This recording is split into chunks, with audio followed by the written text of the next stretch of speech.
since about 23,000, I believe, YouTube subscribers, which puts Indie Soup Media in the top 4% of subscribers of YouTube channels around the world. And Dr. Tachi and all the creators have been able to do that in less than a year. So there's YouTube, there's the website. All right, let's do a few more quick comments before Mr. Harris doesn't get a chance to come on. So let me take this off. All right, let's do this. So David Hughes says, I've been traveling to the UK, Southeast Asia, and Malaysia for the past 7 months. Oh, phenomenal. Was that for business? What was happening? Well, he's very much involved in Toastmasters. Gotcha. So you know what, David, I'd like to find a way. I don't know if because of the time difference, I don't know, but would love to get you on the Morning Vibe. We've known each other digitally for a number of years. Right. You've been a great supporter. I would love you if you have to make it happen. So Ryan says, thanks for man, the comments are crazy this morning. Thanks for tuning in. You like you tuning in too, Ryan. You want to see Ryan? He's here. Just Tornado. I didn't see the promo to support the Dr. Vibe show and donate for that new Mac Mini. So you weren't here, but last time, Just Tornado is pushing me to do a GoFundMe to get me a Mac Mini so I can switch to a different live streaming platform. So Dr. Just Tornado, I got to speak with you off the line to say what's your thoughts on the best way of launching that. All right. Do a marathon day back in the day where they do the telethons. All right. Dr. Tachi has big news. Indie Soup Media hit 25,000 subscribers yesterday. As Fitness IQ would go. Crazy. Ron Faster, one of the content creators, says yes to that. All right. Dr. Tachi says, Gala King, good to see you. One Full Circle Community says, joining you guys live from Trinidad. Yeah. Oh, nice. Very nice. So see, we're getting the bug of people from other outside countries chiming in. Like I did. Usually they're in Montreal, so I guess they're. Yeah, this is a phenomenal. Okay, let me do one thing here. All right. Dr. Tachi says, David Hughes, wow, very cool.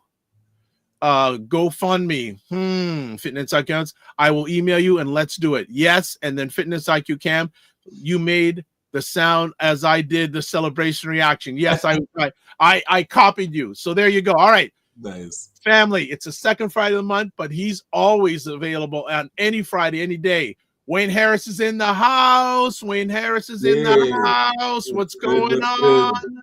Let's go. What's going on, gentlemen? How are you? How you doing?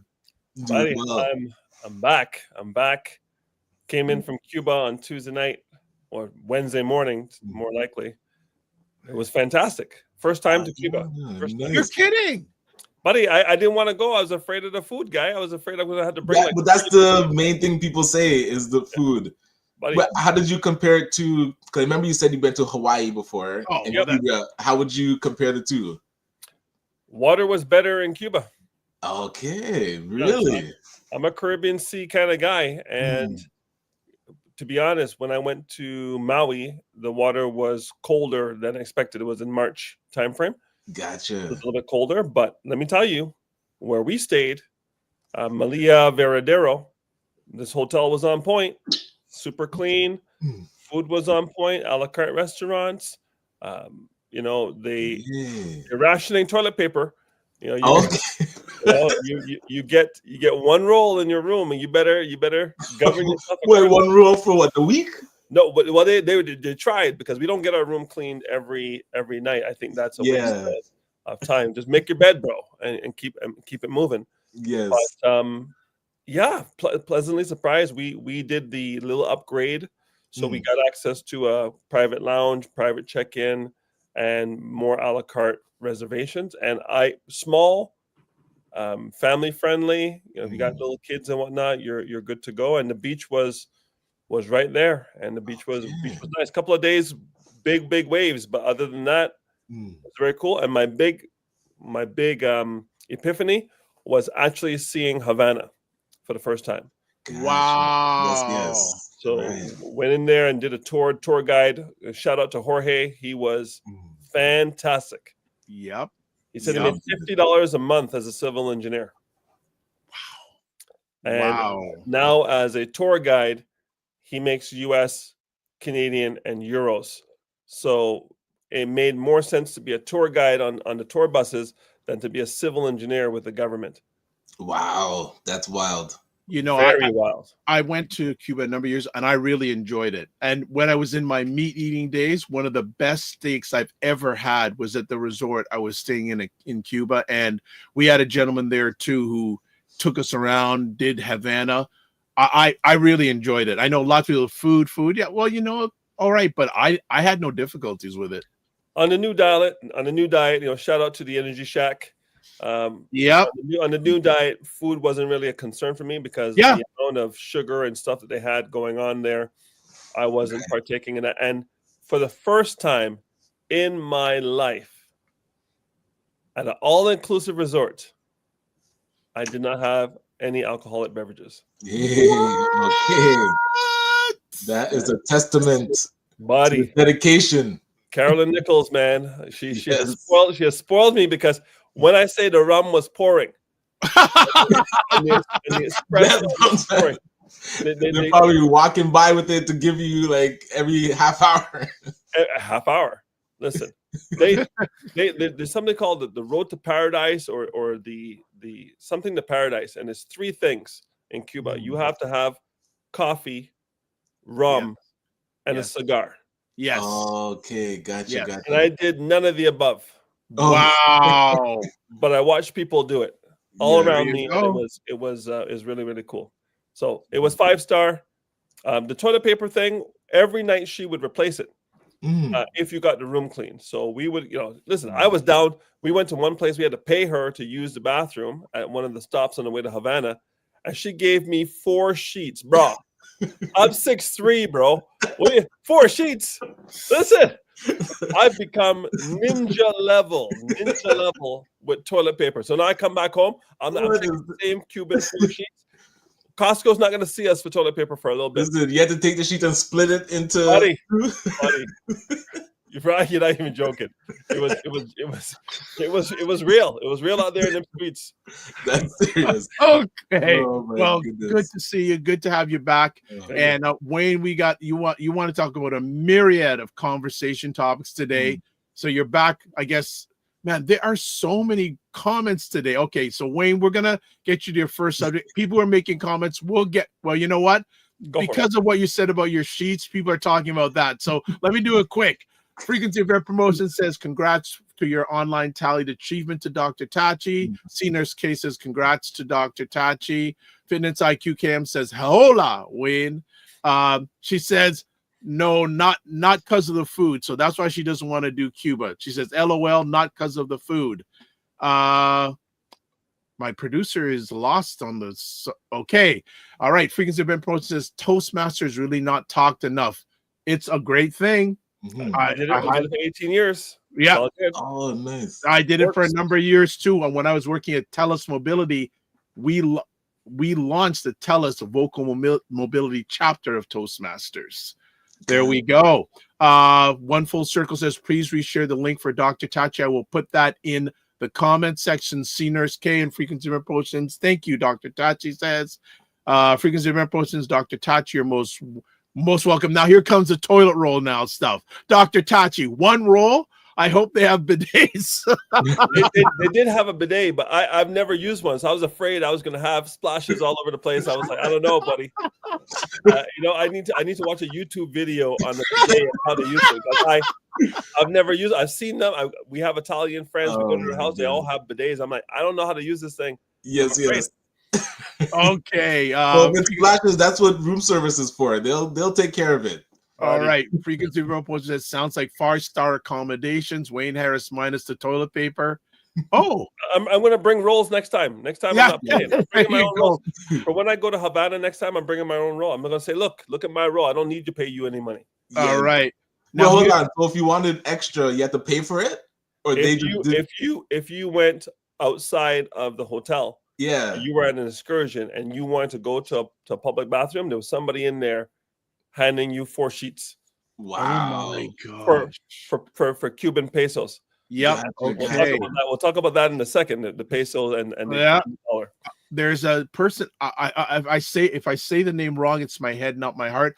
Al J. Morris. Al J. Morris. Shout out to Wayne. Fitness IQ goes, watcha. She also says, also the ice. I don't know about the ice. And then Dr. Tachi says, shout out to Carolyn Nicole. Then there's no E at the end with Nicole, but she can handle it. Fitness IQ, LMAO, 4 sheets. All right. We could go on about the toilet paper, but we do have some serious things to chat about. So, Wayne, one of the first things you want to chat about today is actually in about an hour and a half's time, there's a new Canadian Prime Minister officially. Go for it. Yes. Mark Carney, former governor of the Bank of Canada, former governor of the Bank of England, member of multiple international consortiums and forums, and very successful businessman, will be prime minister in the coming minutes and hours. And this is a good thing or a bad thing, depending on your position in Canada. My position is pretty simple. Mark Carney was Bank of Canada governor during the financial meltdown of 2008-2009, when Stephen Harper was prime minister, and Canada got out of that pretty unscathed. Gotcha. Okay, so I'm going to give him props for that. Now, the props go to him, or do the props go to Stephen Harper? You decide. But he was there at the helm at that time, and we didn't have that big a meltdown. But he's also been Trudeau's advisor for the last 5 years. And how's that been going for us? So, which Mark Carney are we going to get? And which Mark Carney are we going to see over the next few months? He's going to get a smaller cabinet. I'm looking to see. Have you heard of whether Frank Baylis has been invited to his cabinet or not?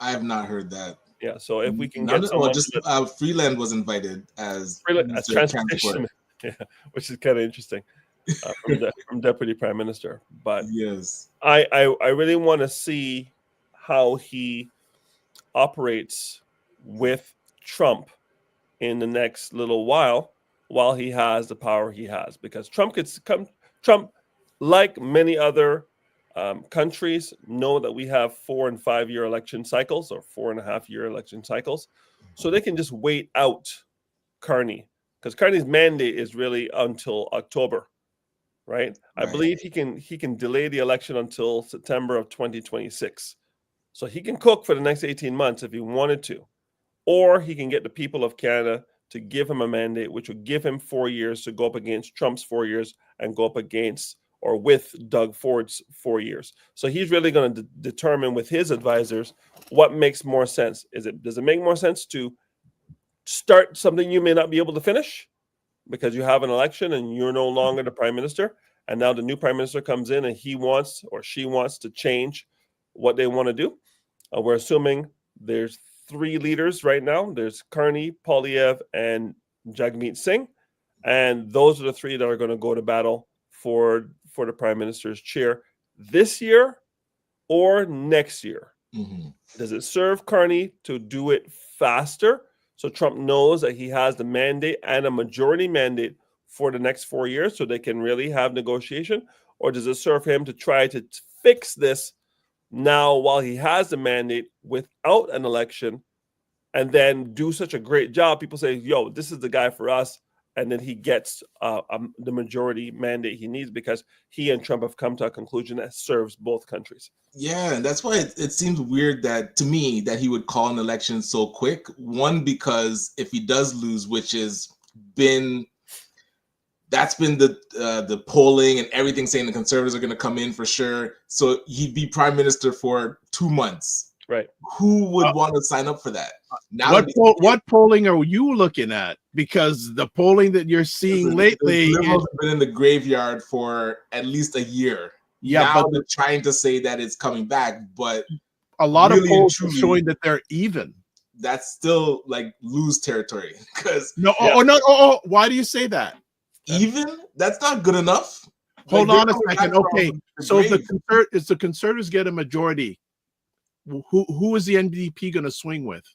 But I'm saying, even if they get a majority or a minority, Carney's not prime minister anymore. This is what I'm talking about. He's signing himself up to lose when he's the prime minister now. If it was me, I wouldn't call an election. The regular election is going to happen when it happens. I'm in now the Trump stuff is going out of control. We don't even have time for an election right now. Like that's not on people's minds. So I'm just saying it would be weird for me to see him call an election just to now lose being prime minister and doesn't even have a seat yet. He has to win a seat, and seeing what happened to Bonnie Crombie, winning that seat is not guaranteed just because you're the leader of the Liberal Party. So that was just it's interesting. It's going to be interesting to see how soon he calls an election. Listen, in order for him to call an election, he has to be able to speak to 33% of the Canadian population in their language of choice, which is not English. 33% of the Canadian population speak French. And we saw him in the French debate. His French is marginally better than mine. And my French on a scale from 1 to 10 is probably a 4. So I would give him a 6. Gotcha. In order to be able to throw down with Poilievre, you need to be an 8. So he might want to pump his brakes and go and get a French tutor over the next 6 months so he can handle himself in French media, because he will need 33% of the population to win a majority. Because once you have Ontario and Quebec, to be honest, the election's over. You win these 2 provinces, we've got 67% of Canada's population. You're pretty much prime minister. So he has to get that 33%. And there's a little group in Quebec called the Bloc Québécois. And they split the vote. Always. And, I was in the water with we call them Piquiste. This is not a separatist, but someone who votes to ensure French is on the agenda. And he will vote Bloc as long as a Bloc exists, guaranteeing the Liberals don't get what they need out of Quebec. And neither will the Conservatives. The last person to really dominate the Quebec landscape was Jack Layton with the Orange Crush or Orange Wave or whatever he had going on. And he dominated Quebec with MPs that were 17 and 18 years old, because they were so anti-liberal and so anti-conservative. He had 21-year-olds who were at McGill win ridings. It was crazy. And he had to go and train these people up. And obviously, rest in peace to him, because he passed away. And the momentum that the NDP had was lost when he kind of passed away. But also speaking of the NDP, what do you feel about if they don't call? Like if Carney does not call an election himself, but the NDP said that they would vote non-confidence, do you feel they're still in that frame of mind now that he's in instead of Trudeau? Right. So, good question. I think that the optics of calling an election right now, after seeing what happened in Ontario, people didn't want to go to the polls in February. Right. They didn't want to do it. And there are about 30 MPs, 29 now. I believe Jagmeet got his pension in February. So there's 29 other MPs that need to be in their chairs October 21st of this year in order for them to receive their pensions, because they've done their 6 years. That's full pensions indexed to inflation for 6 years of work. Gotcha. So if those MPs are sitting there who are waiting on those pensions in October, it does not serve them personally to have an election before October 21st. Honestly, October 21st is not enough. They have to be in that chair October 22nd, which is why they're trying to move the election to October 27th to give them a chance to get their 6 years and their full pensions. So always follow the money. Right. Always follow the money. Let me ask, Wayne, what are the potential risks and rewards of having someone with a banking background as a prime minister, in your opinion? Another good question. It really depends on their stance and their political stance. Now, he's a banker, so he understands all the mechanisms of supposedly macro and microeconomics and banking. He is more astute at those things than the current U.S. president, by far. And he's been in role and in politics and in some capacity a civil servant for many more years than the current president. The current president in the United States has 4 years in his last mandate and 2 months in his current mandate. And Carney's been around, since 2008. So That's a long time. So he will understand the mechanisms. The challenge is you need to be, when doing negotiations, and I've done a number of negotiating courses and love negotiation, buddy. You don't want to be a salesman selling cars when I come in to buy a car. Right. I mean, I roll up my sleeves. I start stretching in the parking lot. I'm ready to go to battle to get the best deal possible for whoever I'm shopping for, and I shop for myself and for other people as well, just for the fun of it, just for the love of the negotiation. Because once you know your position and you have a pretty clear understanding of their position, you know what you're willing to give and you know what you're willing to get. What I see is Canada saying, "Hey, we're gonna if you're gonna give us tariffs, we're gonna give you tariffs." Hey, they're 10 times bigger than we are. 10 times. Okay. Yes. 80 to 90% of everything we make goes to them. If they shut the door, what are we doing? How are you going to replace 90% of your exports overnight? Okay, well, hold off on that because we're supposed to be talking about that a little bit later. All right. So, but we'll lead into another interesting conversation topic: the stock markets. Right. The Trump bump. Trump was coming in, buddy. We all got excited. Everybody made money, boy. Woo, it's great. All right. The Trump bump has been decimated by these conversations. And the stock market has been down for the last 8 days. Dow Jones down, S&P's down. There's something called the VIX, and the VIX is basically an exchange that runs counter. It basically shorts the market. So when the market's going up, the VIX is down. When the market's going down, the VIX is up. The VIX is up. Gotcha. Okay.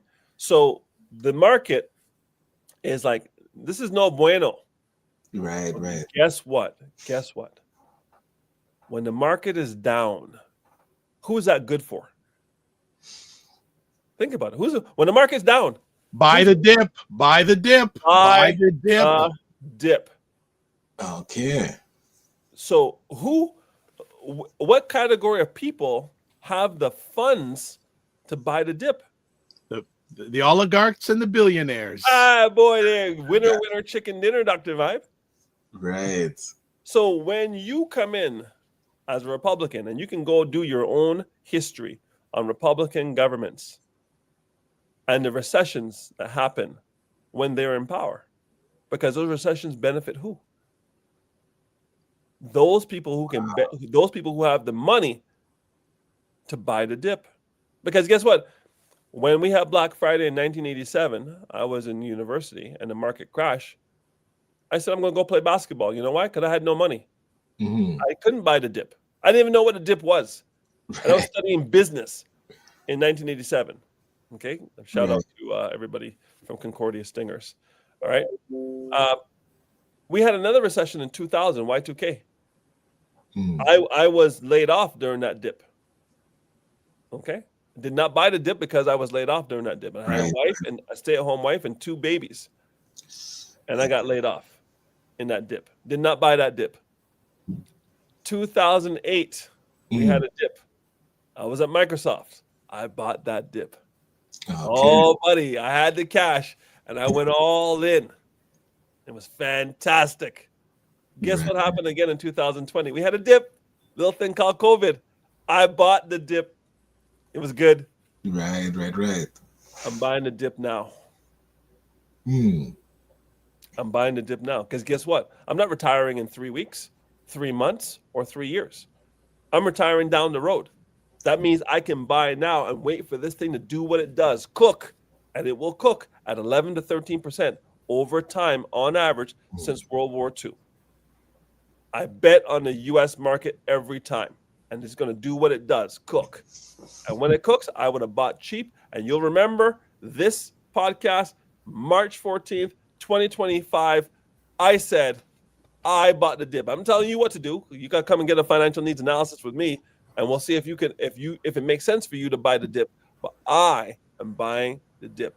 And I'll tell you this: when I was in Cuba, I could sell Canadian dollars, US dollars, or euros.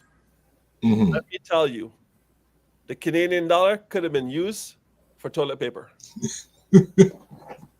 Damn. Buddy, let me tell you, it's incredible how much our dollar has dropped in the last 2 months. Right. If you went to the bank and went and got Cuban pesos, which I do not recommend, if you went to the bank and got Cuban pesos, you got 110 Cuban pesos for $1 US. Mhm. Okay? If you went to the streets, you got $250. Okay. $1 US. What? Buddy, I was That- out there in them streets. Yeah. Right? And I only bought enough pesos to tip everybody around the resort. And I was tipping like a fiend, because when you know that a doctor makes the same as a bartender, Right. and a mechanic makes the same as an airplane captain, it's for the love of the game.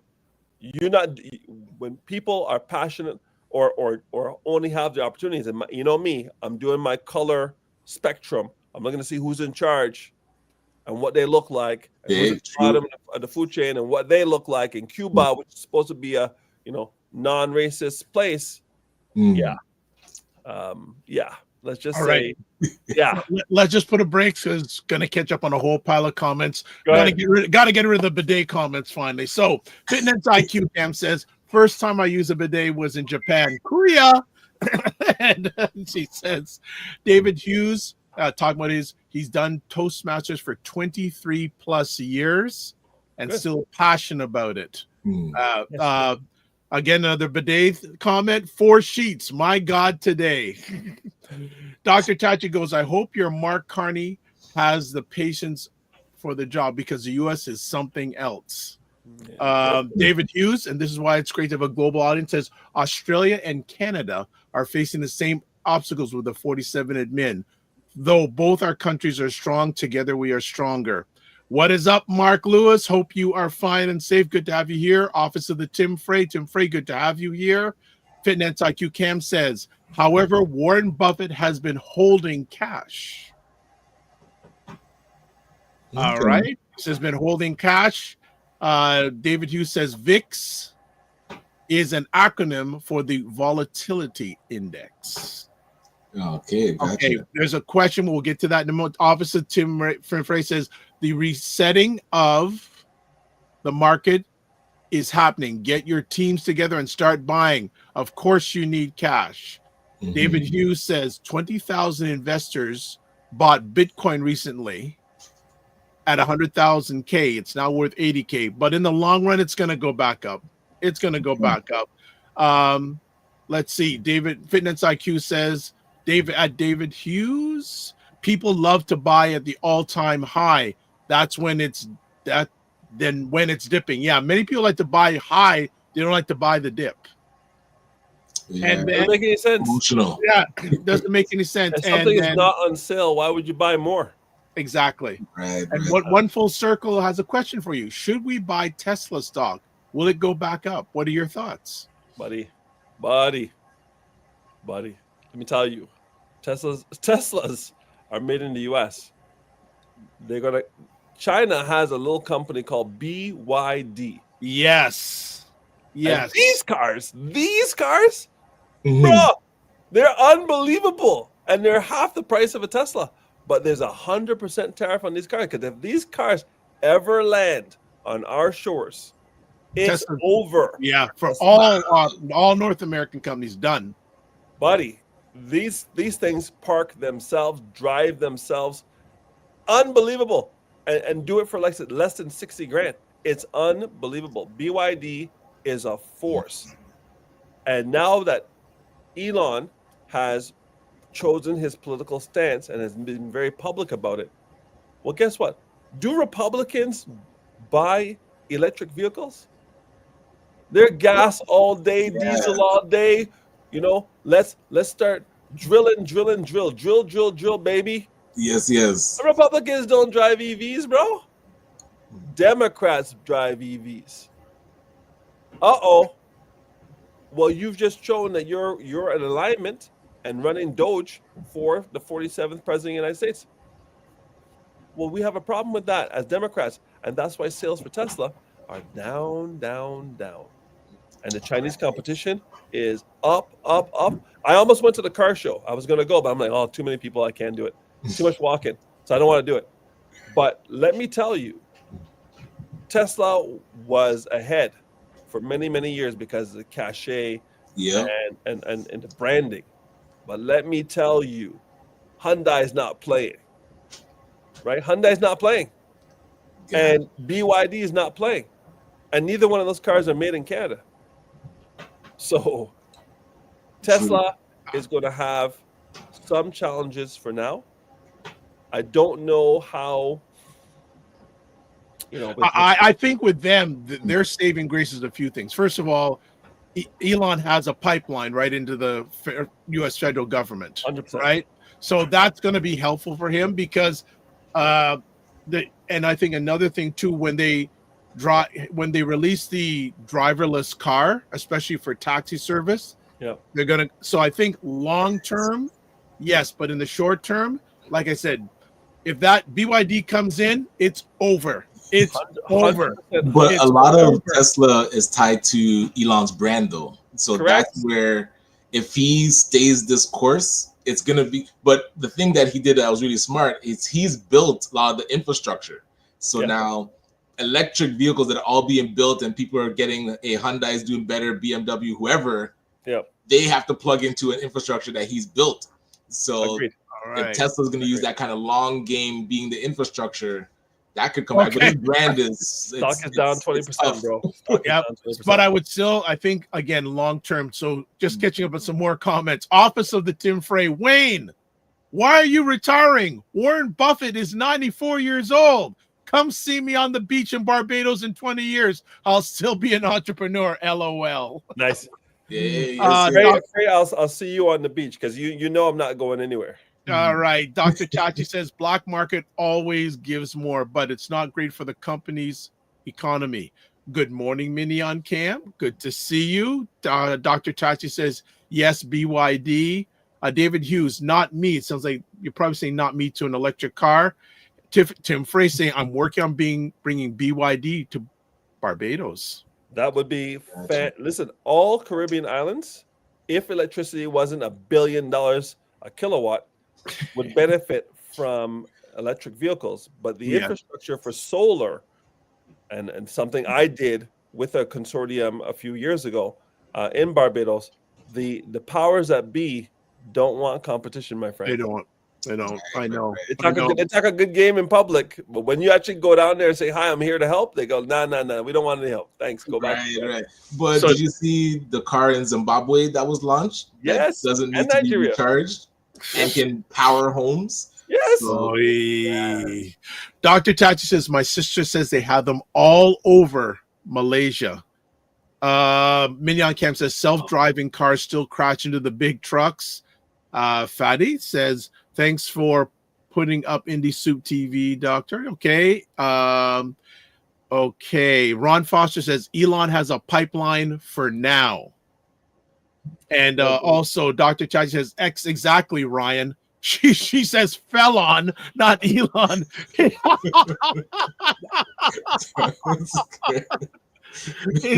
is the face of the brand. So because he's so forward facing, people equate his maniacal behavior with his brand. And Roger Dundas, of course. Good morning, everyone. I forgot to mention that. Good morning, everyone. He says, Wayne, what changes do you recommend to investment portfolios? Good question. Right. Very simple. What's your risk tolerance? So I'm gonna look at your risk tolerance from super conservative, almost fixed income, all the way to super aggressive. What's your risk tolerance? And then when do you need the money? What's your timeline? Once you show me those two things, I give my recommendations. Gotcha. Good stuff. Well, we are fast and furious today. Well, let's get down to it. The trade war. Dun, dun, dun. Okay. Yes. So what I notice is that the federal government of the United States comes up with a position, depending on the day, depending on the time, depending on the mood, depending on the weather. Yes. And they say something bleh out loud. And then Canadians, each one of our individual premiers is getting on a plane and going down to DC and trying to defend their own backyard. Right. Asking myself, where is the prime minister to have these conversations? Oh, he went to Mar-a-Lago before Trump was president. So what are we doing here? No, Trudeau can't go and negotiate something because Trump's going to say, buddy, you're on your way out. Why am I even talking to you? I'm gonna cause chaos until the new guy comes in. When the new guy comes in any minute now. Once the new guy comes in, we'll see what he does, because this, ladies and gentlemen, will let you know if Mark Carney is more of the same of what you got from Trudeau, or whether he has new innovative ideas for how Canada can move forward with a liberal government in charge. You're going to know, because now all Trump was doing was doing what he does, which is be bombastic and create chaos to have us scrambling, and we scrambled. Rather than these 10 premiers go to Ottawa and say, hey, all you guys who are asleep at the wheel, if you don't come and speak from a unified perspective, taking all of what we have to say into consideration and make a statement, we're going to have to go handle this ourselves. And all I heard was tweet, nothing, crickets. So they got on a plane and they went down to DC to go handle business themselves. Then Doug Ford, our newly 3-time majority premier, said, hey, if they come with any foolishness for the things that affect my province, I'm going to stop 25% on electricity going to New York, Michigan, and Minnesota. And Trump said, hold my beer. That tariff that went from 25% on steel is now 50%. Hold that. And Doug Ford said, I don't take that back. Sorry. Nothing to see here. We will go and wait now for the new prime minister to come in and see where we're at the table. So when you're negotiating with a tiger, you don't wear steak necklaces. Okay, you don't wear steak necklaces and hot dog underwear. You're negotiating with a lion. Okay, leave him alone. Let him talk. Let him cook. That's what he does, right? He's looking for a response. Relax. We can't do anything. We prorogue Parliament. We can't do anything. Why? The media wants something to talk about.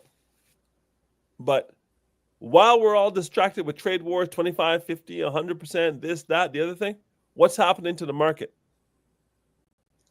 Right. What's happening to the market? And that's all that matters to the United States. And all that matters to the rest of the world is that the largest economy in the world is in buying season for people who are buyers. So while everyone's distracted about whether it's 25 or 50 and whether it's Carney or Poilievre, it's buying season. Do not be distracted. That buying season was manufactured so buyers could buy cheap. That's what no one's talking about, eh? Yeah, that's what you should be talking about. It's buying season. That's all that matters. Next question, Dr. Ryan. Nice. Well, you have to go in a few moments, Ryan. So if you have any questions for Wayne. I was curious with usually when it's buying season, it ends, like the dip. Like, do you feel like this prolonged dip, like the way that the Dow has been dropping, it doesn't seem like the dip is hitting the bottom anytime soon. So is that a cause for concern where even if it's buying season, you have to still pick your spots, right? You solved that very simply, Ryan. Good point. I don't know when the bottom is going to be. No one knows. And no one knows what the top is. What I do know is that if you're not in the U.S. stock market, you're already losing. If you're not there, you're losing. Because it's the greatest economic engine on the planet. And like Floyd Mayweather, it's never lost. Right. Okay? It's lost money today, tomorrow, a week. But over time, since World War II, undefeated as the best place to put your money on the planet. Mm-hmm. So, how do you mitigate your risk? A little something called DCA. DCA is dollar cost averaging. You don't take $20,000 and throw it in, or $200,000 and throw it in. You take $200,000, you put it into a money market account, and you drip the $200,000 in, a couple $1,000 every day, every week, every month. So as it gets cheaper, you buy cheaper. When it gets higher, you buy higher. But on average, dollar cost averaging, you win. So rather than, the only way you lose is if you try to time the market. Right. And I guarantee, Ryan, the day after you put your money in, right? Or the day before you were thinking that you're going to put the money in, it will go up and you'll miss your opportunity. You need to be in the market. You need to be in it to win it. And the only way to be in it is to dump that money in periodically. Don't worry about it because you know it's undefeated. If you knew it was undefeated and you know you can't lose over time, the only thing you got to worry about is what I said to Roger. What's your timeline for when you need the money? And what's your level of risk? When I talk to people who look like us and don't look like us and don't understand what I just said, they have their money in GICs, guaranteed investment certificate. They have their money in savings account, high interest savings accounts, making nothing, not even beating inflation, right? And they have their money in there because they don't understand. So they put their heads like ostrich in the sand and hope that it doesn't help them. But listen, even if you put your money in your mattress, assuming the rats don't get it, right? If you put your money in the mattress and inflation's 3%, you're losing 3% every year. So your dollar next year is worth 97 cents. And the next year it's worth 94 cents. And if you keep it in your mattress, it'll be worth nothing because you're not meeting or beating inflation. So the only way to beat inflation is to look at your timeline. If I need the money to buy a house in 6 months, savings account's fine. High interest savings account, fine. I can't lose money. I can't afford to lose money. I need the money for the down payment. But if I'm in my 40s or my 50s, I'm not retiring, like Tim Frey, he's never retiring. Well, then let the money cook in the number one marketplace on the planet. Gotcha. Why would you need them? Why are you afraid of what Trump is doing in March of 2025 when you're not retiring to March of 2045? And Trump will be pushing up daisies. He can't be president again. Right. There should be a countdown clock somewhere from when he's going to go as president. Because when he's gone in 3 years and 11 months, someone will come in, either J.D. Vance or somebody else, and the policies will change. America is at the end of its empire economically. They know that, and the world knows that.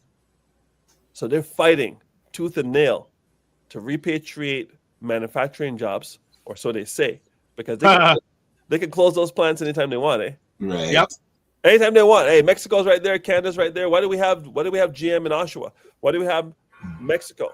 Why do we have cars being manufactured overseas and being brought in? Hey, they could repatriate and create what they had in the 1950s and 1960s in America, when America was great for some people. Right. Okay? For some people, they could repatriate all that offshore stuff. But there's no economic incentive to do so. Not for the people that were standing behind Trump when he was inaugurated. Valid. And appreciate that. My apologies. I do have to jump, but always good seeing you, brother. Yeah, have a great weekend, Ryan. All right. Take care, Gala King. Yes. All right. March 29th, the next Not Gala Symposium. All right. And we'll talk, because I saw the email you sent me yesterday about next Wednesday or Thursday. Yes. All right. Good stuff. All right. We'll catch up on comments and other things going on.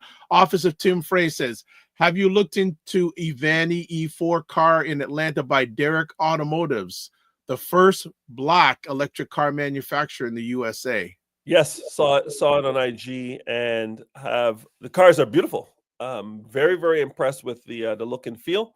I would have to do some due diligence on them to see what the infrastructure is like for can it charge on a Tesla? Can it handle winter? What kind of range does it get when it's minus 30? and what's the crash worthiness of the cars, yada yada yada. So there's a lot of research to be done, but I'm not looking at an EV that is not made by a major manufacturer. I would probably lease one, but I wouldn't buy one. If I'm going to buy an EV, I have to know that the infrastructure and the parts and all the different things that are required to maintain that vehicle are in place. And there's not even a dealership in Canada, as far as I know. Hey, Minion Cam says, my portfolio grew $25,000. Not bad for starting investing 5 years ago. Good for her. Yeah, David Hughes says the tragedy is that all the money in the world won't let you have more than one toilet roll per week in Cuban hotels. That's a Toastmaster that's on board. Facts, David Hughes. Facts, David Hughes. All right. Mark Lewis says, don't poke the bear without a plan. Facts. David Hughes says, when you are fighting with a gorilla, you don't want to stop when you get tired. You stop when he does. Okay. That's interesting. Right. I like that one. Yeah. Fitness IQ Camp says, facts. All you have to do was join, not sure where, S&P 500. Ron Foster says, I disagree as America sinks further into autocracy. America is losing its advantages globally. Yeah, Trump is saying, I don't care if I'm liked. I want to be respected. I don't know if what he's doing is helping with either one of those causes. I don't know if he's more liked or more respected, but he feels, again, you need to create a tornado of distraction. Yes. To allow those who have the cash and the means to buy cheaply. 100%. And when you look at what's going on within that context, Trump is delivering on his promise to his friends who helped put him in power. Absolutely. He is only focused on a certain demographic part of the American marketplace, right? It's not anybody like us. He pitched a good game to a certain group of people, which a lot of them now are getting, their jobs are going to be gone. Yes. And he got what he wants. So, and again, in some ways, there's rumor he wants to go for another term, but he can do whatever he wants because he's got the presidency, the Supreme Court, the House, the Senate are all Republican. And he has it for 2 years. Carte blanche. So get your popcorn and enjoy the show, because this what he is, I love Donald Trump when he was on The Apprentice. I loved him when I bought his book back in the 80s, right?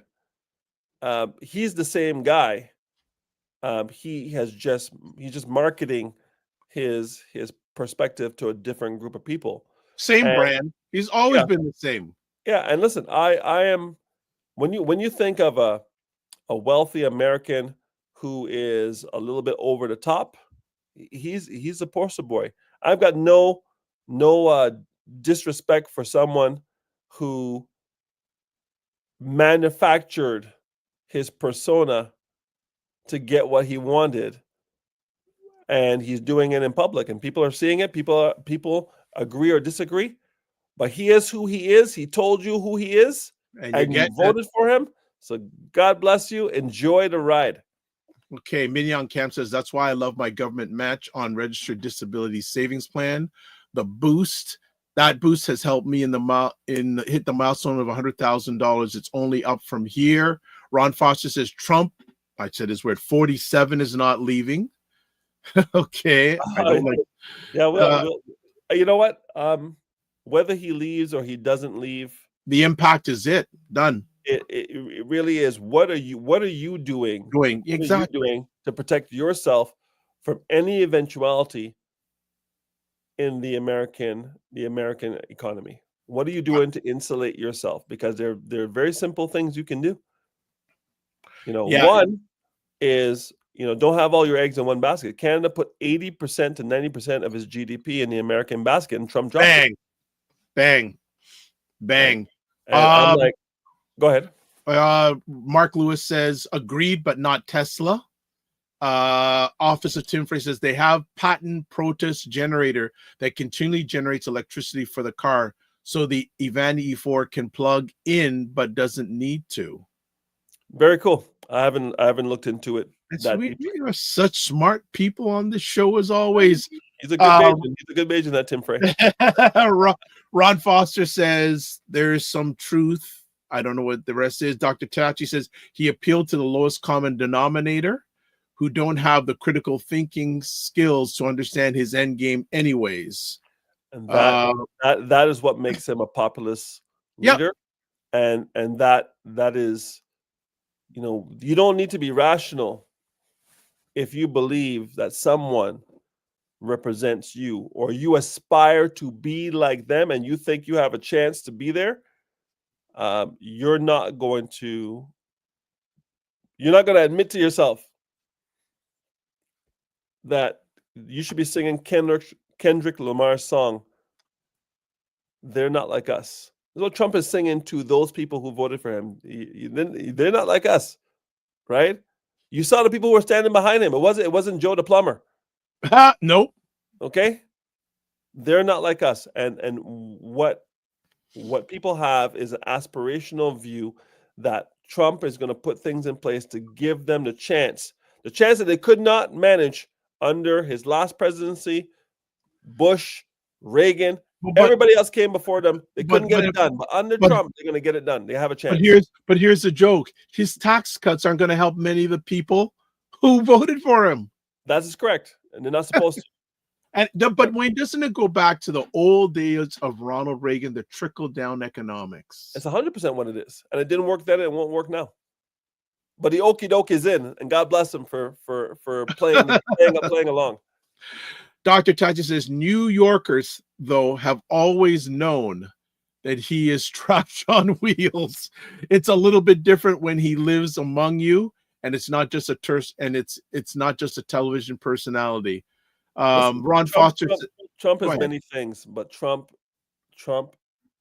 gets attention, and Trump gets opportunities that a lot of people don't have because of how he moves and where he moves. So, like him or dislike him, I don't have an opinion. I've never met the man, but I do know this: for him to do what he has done, not once but twice, he's smarter than anybody ever gives him credit for. Yep. Okay. Yep. And also, his family's a great example of generational wealth and legacy. Exactly. Ron Foster says there is some truth here, but you guys are missing Project 2025. Not missing it. No, we're not missing anything. No. It's just that it's interesting how Americans. Even he said, even 47 says, I know nothing about it on the campaign. And who does he hire to run the office of budget management? One of the co-writers of Project 2025. Makes perfect sense. You know what? As Canadians, go get your favorite popcorn, Dr. Vibe. Go get your favorite drink. Turn on your channel of choice on YouTube or on TV and just watch the show. It's going to be crazy. So Dr. Tachi says, or the American, and I think it's populist, you want to say, is dumber than anyone gives it credit for. You know what? I have family in the United States. Some of them voted red, some of them voted blue. What we now know is this, and this comes from Dr. Claude Anderson. Shout out to him. This is a Powernomics move. If you ever thought that political activism would trump economic activism, you now know that's a fallacy. Of course it is. If you didn't know before, and I think for 60 years, the Black population in the United States has said, listen, let me get some city councilors in there. Let me get some sheriffs in there. Let me get some mayors in there. Let me get some congressmen and some senators. And let me get a president in there. And maybe things will change. Guess what? There's certain cultures who don't care who the president is. They just cook. And we know who they are. And they don't have to do anything when the president comes in. They make the slight adjustments and it's business as usual. I would love our people to be so economically insulated that would be business as usual, regardless of who the president of the United States is. And if you're feeling a little bit of ways, if you're feeling a little bit vulnerable in Canada or the United States because of what's going on at a macro level where you have no control, it's because you have not put yourself to have control economically. You haven't put you haven't set yourself up to win. There you go. Right. All right. So let's talk about, I think one of the same, but how do Black people navigate the current economic threats? Well, perfect. Great question. I think that you have to look at where your eggs are. We know where Canada's eggs are. Canada's been around for 150 plus years, and it has 80 to 90% of its eggs in the US basket. And it's not working well for them. Where do you have your eggs? Who is in control of your eggs? You only have a job, right? No shade on jobs. I had one for over 30 years. But if all you have is a job and your job is exposed to what's going on a macro level, and people who don't know you have a child and your child needs braces and it does dance and playing basketball can make a decision and your life could change and you could get a package of 3 months or 6 months, some of you a year, but now you're in your 40s, 50s, or 60s, and you have pre-existing conditions that require big drugs that you are getting for free because you are working for the right entity, and now that entity is no longer there, you got to pay out of pocket. How resilient are you with one job? And knowing that people can cut that string at any time and that job could drop with the basket of eggs. And the basket includes you, your spouse, your kids, maybe you're supporting family back home in another country. All those eggs drop when your basket drops. How resilient is your basket? And what can you do? If only there were a bald, bold, Black agent, financial advisor to do a financial needs analysis of your personal situation, customized for you to build that resilience. If only that person existed, Dr. Vibe. It doesn't come up in my mindset. Never. I really don't get it. Yeah. I also want. Here's another interesting thing. How many people in America thought they had a good government job? Ooh, all those people in the VA. These people went to war for the United States. Went to war, came back, used the GI Bill and got their paper. Went into the government to help their own brethren who fought side by side with them, and now they are out of work, and more to come. Like, wow. Like when you're hitting veterans, wow. But hey, when I tell people they should have a little something on the side for themselves, they tell me, no. I don't have time for, I'm too busy, Wayne. I'm too busy putting my eggs in one basket where someone arbitrarily could drop that basket to work with you for myself to build resiliency and protection against my employer. Because last I checked, HR is not for you. HR represents management. Of course. And if HR represents management and the most expensive cost of any business is labor, and you happen to be labor, what are you doing? So if anybody who's listening to me, live or recorded, only has a full-time job, and that's their only source of income, you are at risk, and more at risk now than ever before in the history of these two countries. 100%. Okay. 100. Like, if this isn't a wake-up call, I don't know what is. All right.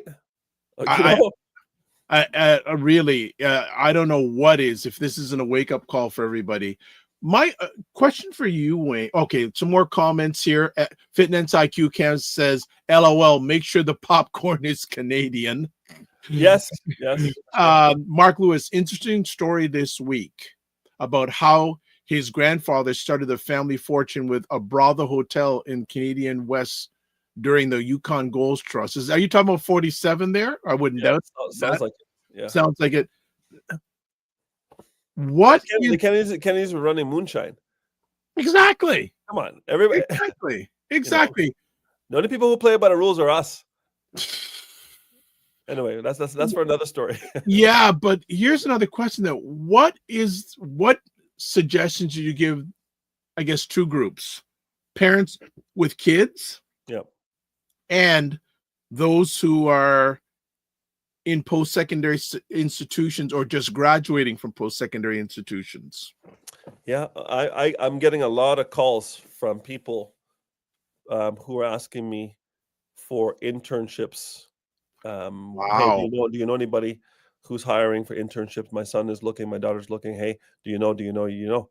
Listen, these are people who are connected, and they're Wow. asking me, who has been disconnected from my former career of risk management for IT resources for almost 8 years now. They're asking me to help Wow. their kids get work. And the good news is, hey, I'm a benevolent guy, so I will definitely put it out there, and I've received some interest for some of these kids. But you there's a system in getting hired. There's a system in getting hired. There's a system in getting hired for internships. There are certain things you need to do to put yourself in position well before internships are required. What I'm noticing is that body of work is not being done by most of these kids. I'm not saying they're entitled, but they're basically thinking this is 1997, when everything was hot in Canada. Everything was great in 1997, 98, 99 as we rolled up towards Y2K. Then everything wasn't. Then everything was great 2004 to 2008, then everything wasn't. Then everything was great 2010 to 2020, then everything wasn't. When things aren't great, you can't, what got you here won't get you there when things are changing. When the wind is blowing at your back, you walk faster. When the wind is blowing in your face, you move slower. The wind is blowing in your face, and there's a crosswind and a hurricane and a tornado, and there's sharks all at the same time right now. You can't do the normal motion of this gentle job search. You have to know who you need to know before you need to know them. And you need to put yourself in position of showing them that value before you need to be hired. And this pre-work is either unknown, unrespected, or just, I don't want to use the word lazy, because I think it's ignorance on fire. They just don't know what they don't know. They're unconsciously incompetent on how to find work in this environment. The pre-work. Every time I lost a job, I had a job within 90 days. Why? Because I was doing pre-work all the time. When I had a job, I was talking to people as if I didn't have a job, so that when I needed a job, they knew my body of work. I wasn't starting from scratch when I was laid off, and I was laid off 3 times. Know what? I heard something from a gentleman who I really respect saying, it's not who you know, it's what they know about you. That's me. There you go. That's why I brought that up. That's why I brought that up. That's me. I said that. What they know about you, especially what they know about you when you're not there. Buddy, you know how many golf courses and private lounges there are across all these great cities in Canada, the United States, and around the world, where people who have heard your name are mentioning you. And if the person on the other side of that conversation says, yeah, I know, I've heard of that guy, he's a schmuck, it's over for you. So what are you doing to build your personal brand? What, you want to have hot girl summer on Instagram, but then look like super refined and conservative on LinkedIn, but you have your public profile on Instagram. People are looking at your social media. They started doing that years ago. 100%. So make sure that your brand is consistent across all platforms. There is a word that's become very prevalent in my mind and what I say, alignment. Yeah. Make sure you're aligned. I'm not saying don't have fun. I'm saying maybe you want to have fun offline and keep it offline. Absolutely. Right? Well, when we started the conversation yesterday, I had the pleasure of watching a great content creator last night, Tanya Smith. I'll put her name out there again. And she said, I got to remember what she said, that value, not vanity. Sure. 100%. It value, not vanity. Okay, lots of more comments. Excuse me, coming in here. We've got David Hughes. David, we got to get you on this program now, because after this statement, especially, I was 80 in November. I left the paid workforce when I was 45 and have worked for me ever since. Life is beautiful. Let's go, David. Let's go. Tell them again. Say it loud enough for the people in the back, David. Okay. I was 80 in November. I left the paid workforce when I was 45 and have worked for me ever since. Life is beautiful. So, family, this man left the workforce 35 years ago when things were allegedly really good. Yep. Life is beautiful. David, we got to get you on. And I would love to introduce you to, I think we'd have a good conversation between yourself, myself, and Wayne. I think that'd be a beautiful conversation because we all have at least Toastmasters in common. Fitness IQ kills, also entrepreneurs, she says, are in trouble with one stream of income. That's a challenge. Or entrepreneurs with investments. Eek. There's a difference between being self-employed and being a business owner. And I think in our community, we conflate the two. Mm-hmm. Self-employed means you need to get out of your bed to go make the money. Business owner has employees. So self-employed leverage their own time. Business owners leverage people. If you can't leverage people and stay in your bed and have money come in, I made as much money when I was in Cuba as when I was here. There you go. Because when I go on vacation, my money doesn't go on vacation. Because I'm a business owner, not self-employed. So if a dentist doesn't say open wide, they don't get paid. If a doctor doesn't swipe the OHIP card, they don't get paid. That's right. A lawyer doesn't take a retainer, they don't get paid. So people have this delusions of grandeur that these professionals are business owners. They're self-employed. A plumber makes great money, but he got to get in his truck, go there with the tools, and fix the pipe.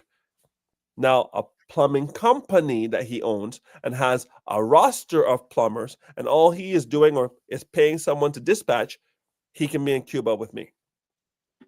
So what are you? Are you self-employed or are you a business owner? This is Cash Flow Quadrant 101, Dr. Robert Kiyosaki. Rich Dad, Poor Dad. What 100%. Are you?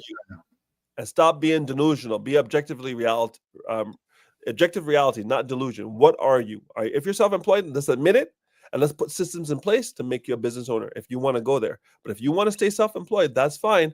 Then you need to build resiliency in your investments, because if you get broke up, which is the technical term, right, for disability insurance, or you get seized up, which is the technical term for critical illness insurance, you better have those two things in place to have the money coming in even when you can't get out of bed. 100%. I'm just going to show something really quick to people here, because we've been fooling around with something today, and I think we finally got it to work. All right, just something we're fooling around with today. So if people can see that, that is a screen of where people are chiming in from around the world. Wow. Right? They're chiming in from, there's North America, there's Canada, America, there's Trinidad, which is, and then also I think this person here is Malaysia. So we're just fooling around with some things. We're up in the game on the Dr. Vibe show, the Morning Vibe. So just wanted to show that with people. So look at tech. Just having some fool around. I'm impressed. Okay, Mignon Camp says insurance companies avoid paying for pre-existing conditions if another insurer covers them. I'm stuck with ODSP drug plan. Learned this while shopping around for insurance. Yeah. Mark, Dr. Chachi, Mark Lewis, of course the fortune is achieved through ill-gotten means. Mark Lewis says to Dr. Chachi, very unsurprising. One Full Circle Community says life is relationship based. I don't think anything else. She goes, and Dr. says, this is why I was able to secure a professorship the day after I defended my dissertation. I had already been teaching at major universities for 4 years, so I had the experience. Nice. Mark Lewis says, ignorance on fire. I preach about LinkedIn and networking all the time. It works it works if you put the work in. Actually, I was listening to Dr. Joyce Fraser this week, and he's changed because that's another great book. If you want to read it, people, Success Runs in Our Race. Yep. Great book, but he's changed that terminology now. But definitely, but you got to make sure your net is working. Your network is your net worth. Is what yes. he said. Yes. Dr. Tachi says, not hot girl and hot boy summer. Yes, it's coming soon. It's coming soon. Mignon Cam, it's have fun off camera. Yes. And Fitness IQ says, can't always sell certain parts. Martin Lewis says, what? Fitness IQ says, wata. And Mark Lewis agrees with David Hughes. Yeah, Dave, we got to get you on the show. I think great. And he says, we can do it.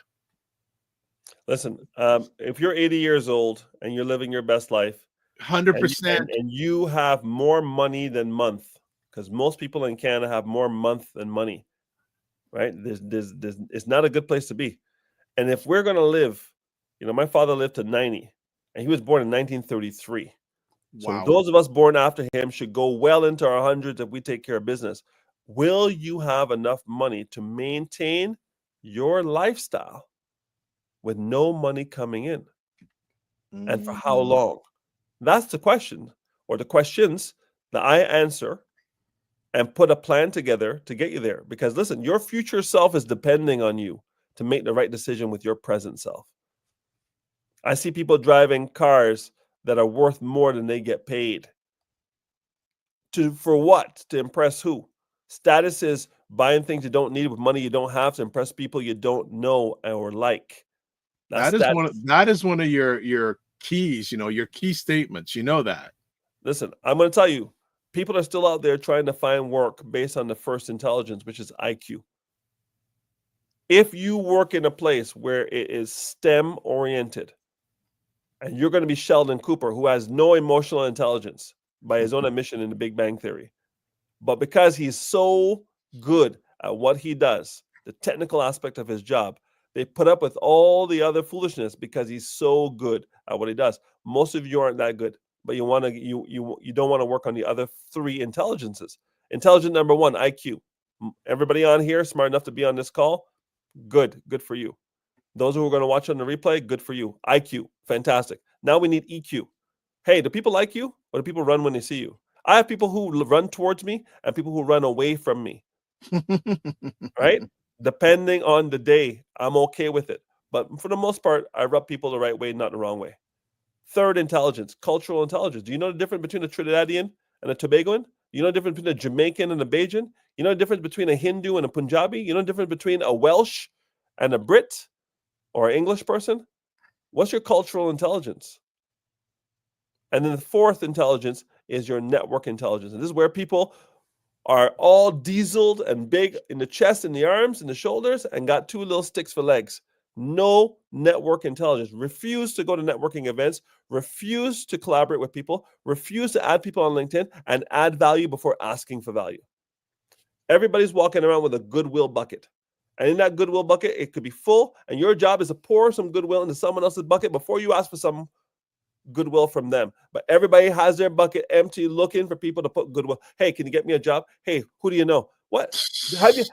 Have you done anything for me? Anything? Even buy me a Tim's. I'd say to them, what are you bringing to the table? All right. Well, right. When Kevin Samuel said that, shout out to the Godfather, rest in peace. When he said that, people took offense. All right. Look at this. One Full Circle says, I would love to connect with David Hughes. David, you see, people are coming after you, bro. People coming after you. Okay, so Fitness IQ Camp, how are you able to see that? Okay, well, people like that thing I dropped here. We're testing some things. One Full Circle says, awesome. We're on the map too. LOL. Yes. Mark Lewis goes, security. Oh, people love that feature. There's more coming with that. We just tested out today. The Dr. Tachi, the map is great. David Hughes, I'm on the bottom of Australia, just a dot on the map. David Hughes, speak to Wayne for financial advice and speak to me about confident communication. Wow, I would love to get both of you on a show. What? I know David's counting my ums and ahs, David. I'm trying to hold it together. I'm trying to hold it together, David. But they're coming at me hard. They're coming at me hard and fast. I'm trying to hold it together. I know he's counting. Counting. Yes, the counter. I remember those. Counter. Remember those days. Fitness IQ says never miss legs days. She says buy me a coffee. All right. David says I'm Welsh, speak English, and a smattering of Spanish. Can say hello and goodbye in 12 languages. Travel does that for me. Let's go. Like this is like having a wizard from the future come back to the present and tell you what you need to do to get to where he is at. Yes. It would be a very interesting conversation. I would be tuning in. Trust me. That would be really, and David and I've been digital nomads at least 10 or plus years. And David, we got to make that happen. We got to make that happen. That'd be be a phenomenal conversation. I love how when you put it, you've got someone from the future telling you, giving you the game. All the breadcrumbs are between my age and his age. There's lots of breadcrumbs. 100%. Even though knowledge is king, context is queen. So we're going to take the knowledge from David, even though the context is a different part of the world. Still, the principles are relevant. Foundational. And so David goes, no, I'm not. I don't know what you mean. I'm not. I will if you want me to. I don't know what that means. It goes, Mark Lewis, we're getting masterclass stuff here today. Mark Lewis says, add value before asking for value. Oh! Bam. There are people I will go to the mat for to help them, because when I was looking, they were helpful. When I wasn't looking, they were helpful. Mark Lewis is one of those guys.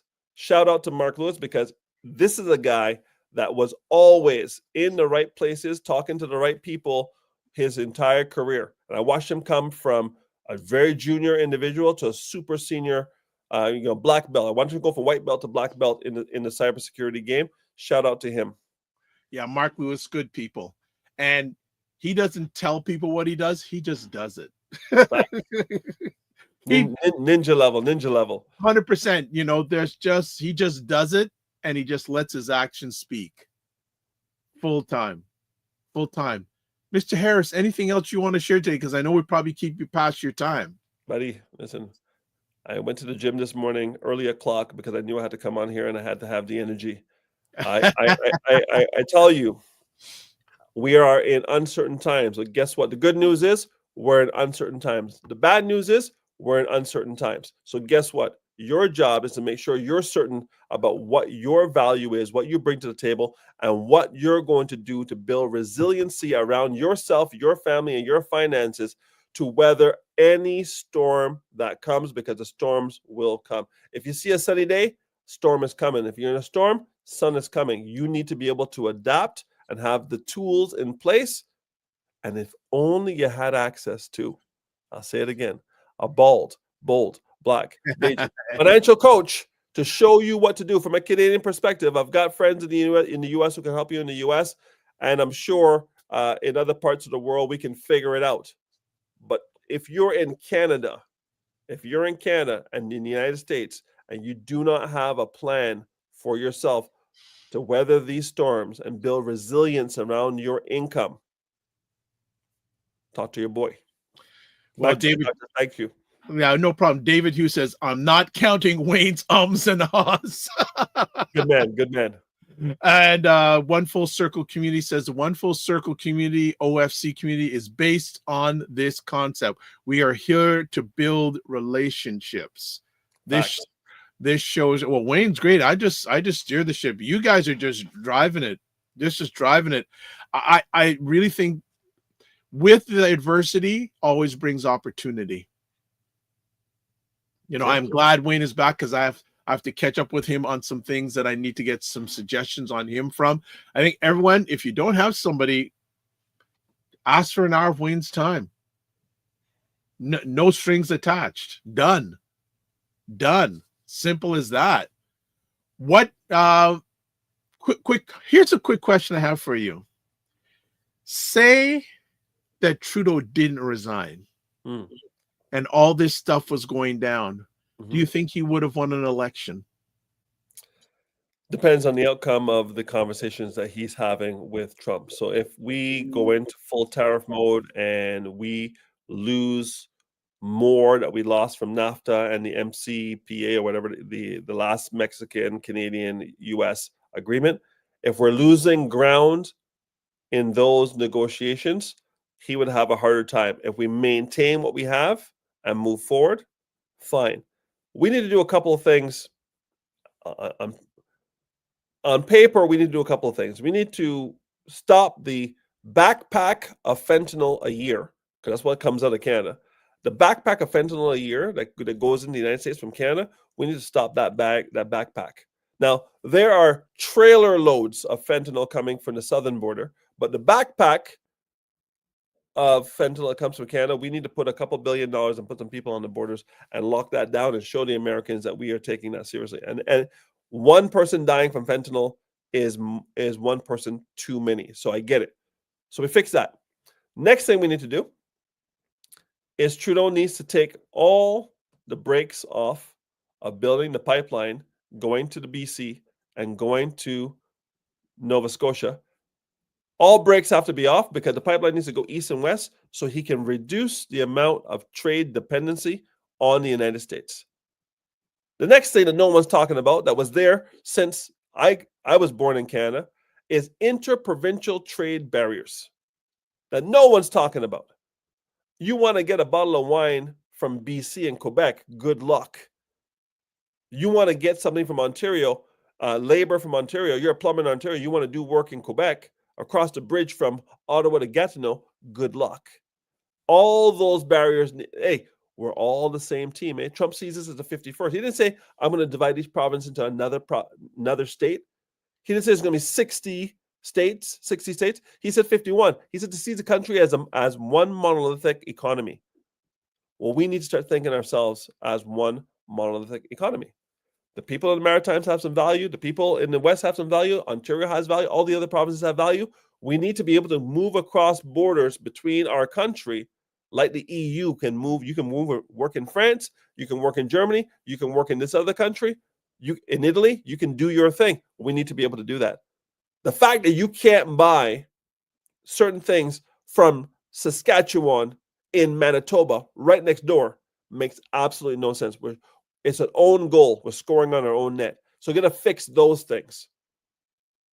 Trudeau would have to show consistency because in Canada, it matters. It doesn't matter in the United States, but in Canada, it matters. You have to show us that you're going to be a leader. You stand for something, you have values, and you're going to be consistent in getting something done. He did that in his first mandate as a majority. Something's happened in the last 9 years that I can't explain. I'm sure they're going to write a book on it. But I need leaders to lead.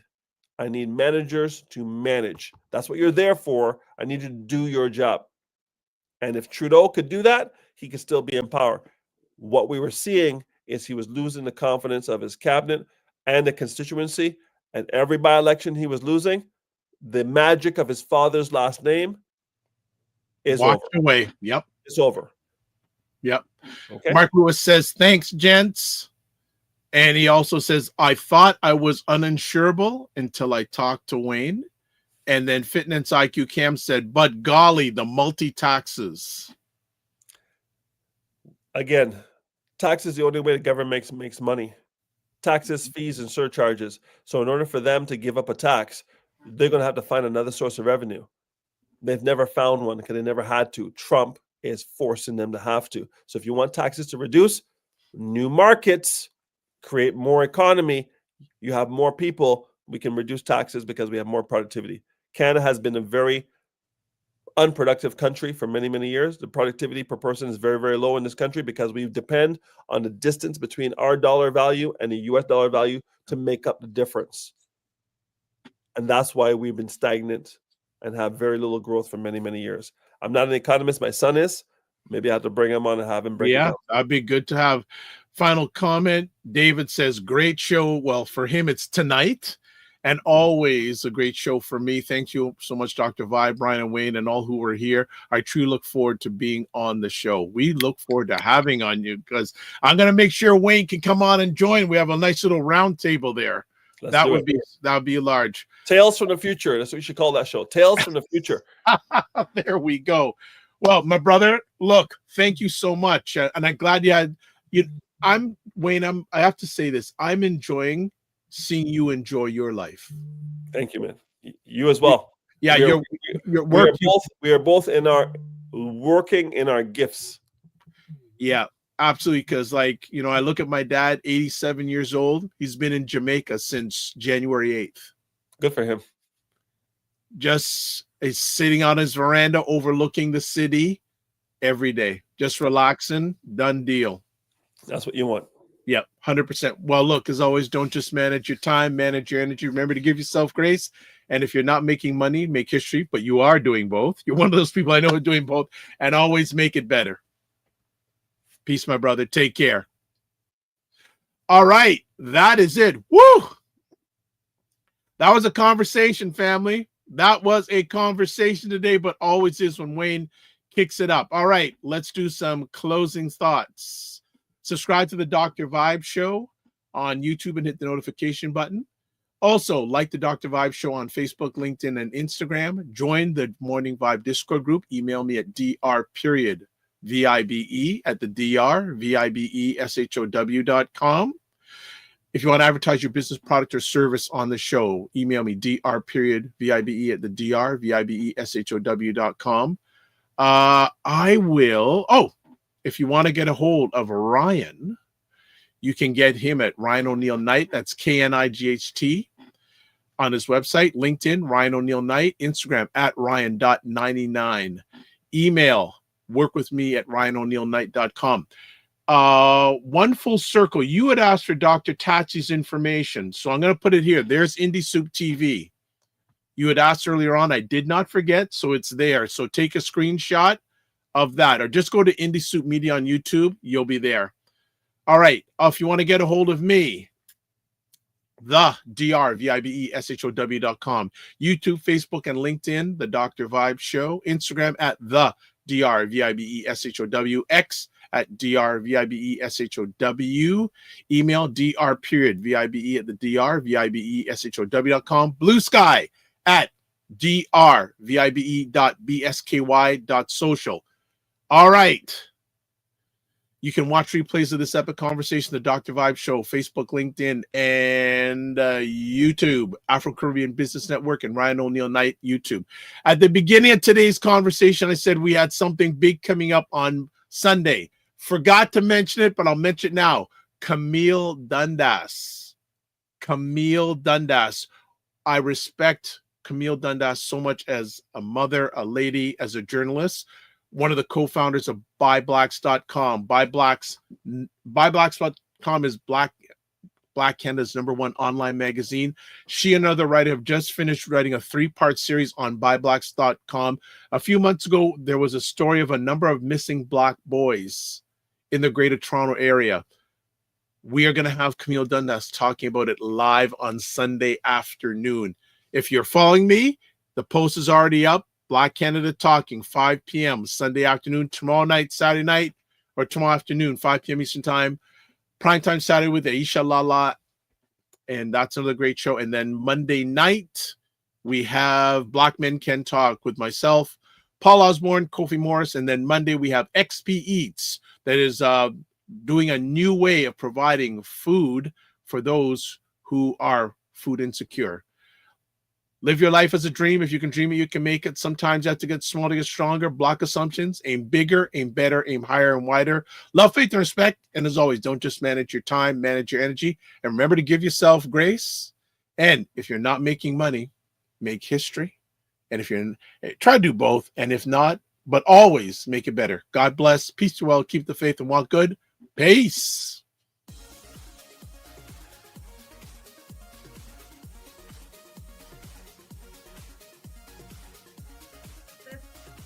This whole thing of using your business with plant-based products, don't you think your life should reflect that too?